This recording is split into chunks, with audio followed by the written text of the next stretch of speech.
I started becoming popular, but then that helped my self-confidence a lot. So I've always been very insecure about myself because I was different. Have different interests, different whatever. But it's all turned out great. The people who bullied me, where are they in life? And I'm sitting here with a crown, busy doing my interview. But I'm very grateful for the journey I went through, because if it wasn't for that, I wouldn't have such a strong personality that I have now.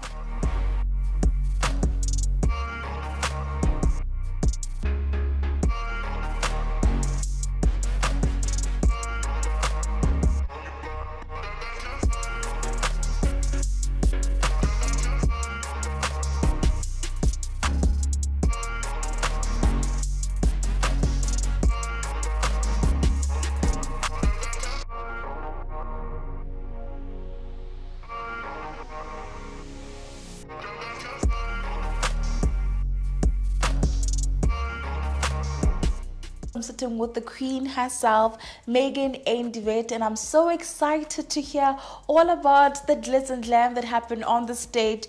But I think most importantly, to find out about her childhood and for her to end up where she is today. Megan, thank you so much for joining me today. Thank you for having me. Congratulations. Thank you. How are you? I'm overwhelmed. Oh, obviously. Yeah. 7 days in it. Did it sink in? I don't think so. I think next week is going to be my roughest week so far. So it's going to get... I'm walking around in my house with my crown. I need an excuse to get out of this house and show this in public. Congratulations. Thank you. The crown looks so beautiful on you. You deserve it. And you're looking beautiful yourself. Thank you. Right. But I think before we get into the cross and the crown and how many diamonds are on top of that crown, we need to start first by circling back to where it all started with Megan. I think I'm just trying to imagine, what was Megan doing when she was 5? What were you up to? Climbing trees, digging holes, breaking things. I was a very big tomboy. Very, very big tomboy. So I think it's a shock to my family to see me in dresses and makeup. And a crown and a crown as well. I think my grandmother cried. Oh my goodness. So, I've definitely been a tomboy. Yeah. It was fun. Yeah. So, so where are you from, if we have to circle it back? I was born and raised in Krugersdorp, still residing there. So not too far from here, at least. And the family dynamic growing up, how was that like? I am the middle child of 3 daughters. So my dad got very grey very quickly. I think we drove him insane.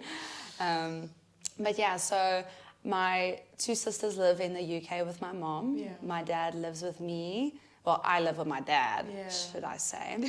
He's also moving to the UK soon once I'm finished studying and, sufficient enough to live by myself. So it's time to find a job. And be independent. Be an independent woman. But how was it like, growing in, I assume that it was a supportive family environment, Definitely, whether you were climbing trees or not, How was it like though? So my parents made sure to individually assess what the kid wants to do. My elder sister's very musically inclined. Me, I wasn't academically inclined as a kid, let's just say that. But as I chose to go into academia, my parents have been so supportive. My little sister, she's the last one. She doesn't know what she wants to do. So she's a floating butterfly figuring out her thing. But my parents have definitely been supportive of us. When I was a tomboy, my parents let me. They bought me cars, little cars that I could play with. They did get upset that I climbed trees because I've fallen out of them a lot and I've injured myself a lot because of it. I'm sure you have a lot of marks in your body. A lot of stitches. A branch went through my arm at one time. Oh no! Megan, what were you doing? Climbing trees. But then now it's just like a, from no, you don't expect tomboy it. to having a crown in your head right now. When do you think the transition happened? Like, was there like some sort of a spark that be like, okay, I think we're done now with this tomboy stuff. Let's transition now to being a lady. Was there anything like that? I think it was just puberty, I guess. As I went to high school, I was hanging out with a lot of girlfriends because I've always had guy friends. I mean, I was one of the guys. So I definitely started hanging out with a lot more girls. My sister was only 2 years older than me, so I wasn't far behind her. So I started stealing her makeup. Her lipstick. You know, her lipsticks, her eyeshadows, her perfumes, her jewelry. I started using it. I was like, I'm starting to like this. But I didn't want to change my core. So I'm still a tomboy. If I have the chance to go and climb a tree. Yeah, you will take it with both hands. Take my heels off, climb on that tree. Yeah, shoot. But then now transitioning and being a lady like you are right now, although you still have some tomboy genes somewhere hidden in there, you know. How was it like in terms of primary school and high school, in terms of education and the support that you got from your educators? And also the people that inspired you to go into the industry or the career that you are in now? So in primary school, I was bullied a lot, obviously because I'm different than the other girls. How were you bullied? Do you mind? Let's talk about that. Okay, so this one girl, not naming names, she literally cut my ponytail off during class. Her and her friend group used to push me down the stairs. They used to spread rumors that I've said things, so everyone would push me during, but this was primary school. I didn't have many friends. So during break, I would stand with the car guard outside Patrick. He was my friend. So I used to sit with him. He brought his daughter with, who was my age sometimes.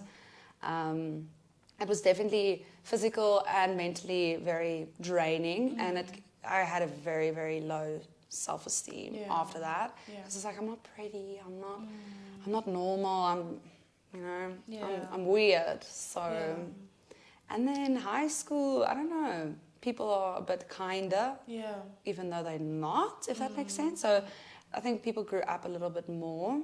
So I started becoming popular, but then that helped my self-confidence a lot. So I've always been very insecure about myself because I was different. Have different interests, different whatever. But it all turned out great. The people who bullied me, where are they in life? And I'm sitting here with a crown, busy doing my interview. But I'm very grateful for the journey I went through, because if it wasn't for that, I wouldn't have such a strong personality that I have now. Because yes, I have a strong personality, but I also like showing kindness to people that I wasn't shown. I treat people the way I want to be treated.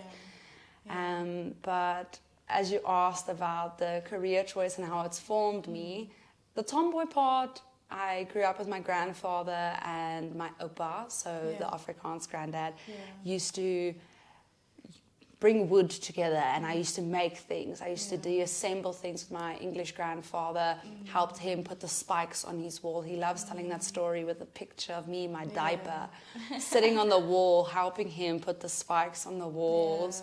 And my grandfathers used to call me my little engineer. And I think that just stuck with me when I was in matric and I didn't know where I was going, what I was doing, crying, didn't know what I wanted to do. I knew I wanted to go to varsity, but I didn't know what to do. So I think I just was like, okay, let's just step back and evaluate what I want to do. And I just had this little voice say, my little engineer, my little engineer. So I went to become a woman in STEM. So I'm very happy with the choices. So I don't regret anything that happened actually in my past, even though it wasn't the best.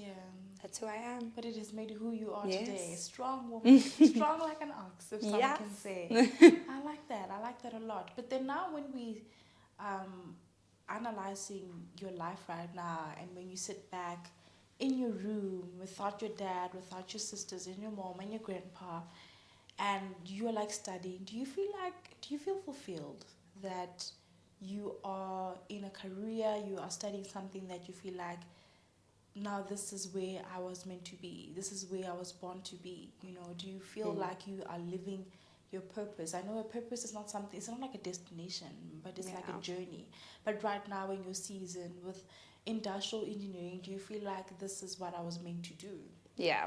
So as like the first year, I didn't think I was going to enjoy it. But all engineers have the same basic first year. I think we all have the same modules. So I still had a chance to change if I changed my mind.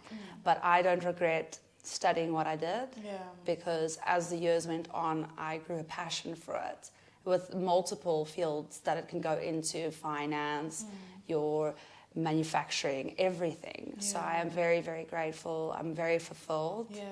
I'm very happy. Okay. That's why I'm going to carry on studying. Masters, here I come. Okay, all right. No, all the best with the master's journey. We do need more women in STEM. And perhaps maybe one day I'll be reading an article and say, hey, Megan is an award-winning woman in STEM and in the industrial engineering industry. You know what I mean?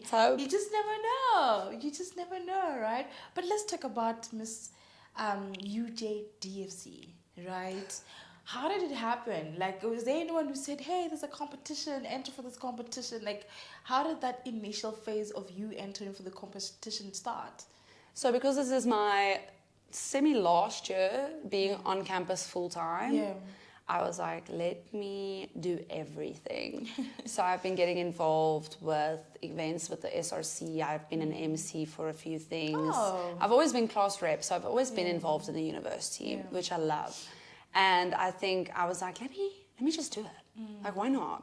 What's the worst that can happen? Absolutely nothing. So I was like, let me do this while I can. Next year I'll be doing masters, so I won't be on campus all the time. So it was definitely just a choice I made myself, if that makes sense. And I did it for fun. I think that's also why I'm so shocked that I've got this crown on my head, because I went into this saying, I'm here to have fun, make friends, grow. But if my initiative can be accepted, I can maybe leave a legacy at UJ, change something about our campus, help the people on our campus. So I think that was my main thing, is I will have a voice if I compete. Even if I'm only in the top 10, I will have a voice. People will know who I am, and I can use that to make sure that my idea of what I wanted to do is implemented or modified and changed or just put in to UJ. So I was very happy about winning the community engagement, ambassador. So that actually helps me to further pursue this initiative. So the fun turned out to be even more fun now. I like that a lot. But then the process, considering the fact that this is your first pageant, the process of now like getting into the ins and outs of the pageantry, like this is how you walk, this is how you pose, this is how you answer. I did not know walking can be so difficult. How was the process? How was the process like? We had amazing mentors. Beverly, she helped me so much on my walk because I'm so tall, I look limp. I don't know, I look like a giraffe learning how to walk, a baby giraffe learning how to walk. But I am very, very grateful for the amazing mentors that we had, because I did not know walking could be so difficult. I was like, it's just walking. And in these heels, platform heels, I was like, okay, I've still got blisters on my feet because of the walking. And I'm like, I have so much respect now. I thought this was easy. No, it's not. But that's so difficult. I have so much respect. I am humbled. I have been humbled. So the process of learning everything, speaking has obviously not been a problem for me. It's just they ask us questions, and then I'm like, why is this question so difficult? Like, how can I answer such a simple question? Especially under pressure. So I was very shocked about the whole pageantry thing, because I obviously don't know how it works, and all the logistics that go into it. I was like, I thought we'd just pitch up and walk. Boy, was I wrong.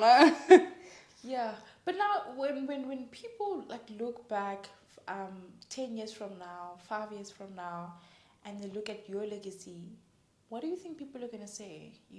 Ms UJ DFC 2024, what did she do during her reign? What do you think people, or what do you want people to say about the legacy that you want to live at that campus?